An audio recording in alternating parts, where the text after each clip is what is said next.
Gibarugan sa Kapolisan sa Mandaue nga Lehitimo. Ang gihimo nilang operasyon sa miaging simana, di napatay ang usa ka gitumbok ka drug personality.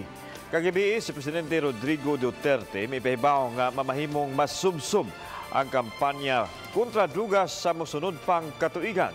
Ang detalye ni Nico Serino. Patay sa operasyon sa Mandaue City Police nitong Biyernes si Marvin Veloso alias Labad, 25 anyos. Gihulagway nga watchlisted sa station level si Veloso.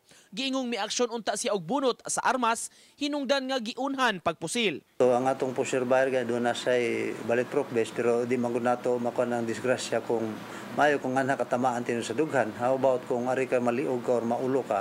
Gibarugan sa Kapolisan, lehitimo ang operasyon batok kaniya. Isa ni siya sa kuan yung amo ang drug SWAT list din na mao ganining ang kuanta ni amo tang apply ni siya search warrant pero nagkataon lagi ang mga schedule sa atong iskikan sa may other kuan po sila. Wa pa hinunamo makuhai sa iyang habig ang pamilya sa namatay. Sa iyang pagbisita kagabi din sa Subo, usa sa gihimug-atan ni Presidente Rodrigo Duterte ang mas subsub pa unya nga kampanya kontra drogas. Labi na sa nahabiling tulo ka tuig sa iyang administrasyon nga paghulagway niya labihan ka delikado alang sa mga nalambigit niini. Mao nga subling awhag sa presidente, muhunong na ang mga padayong nalambigit sa drogas. Kaning panahon ako to, pinakadelikado ginawa. Basta nakas droga, I will make it very, very dangerous for you to live. Danger yun.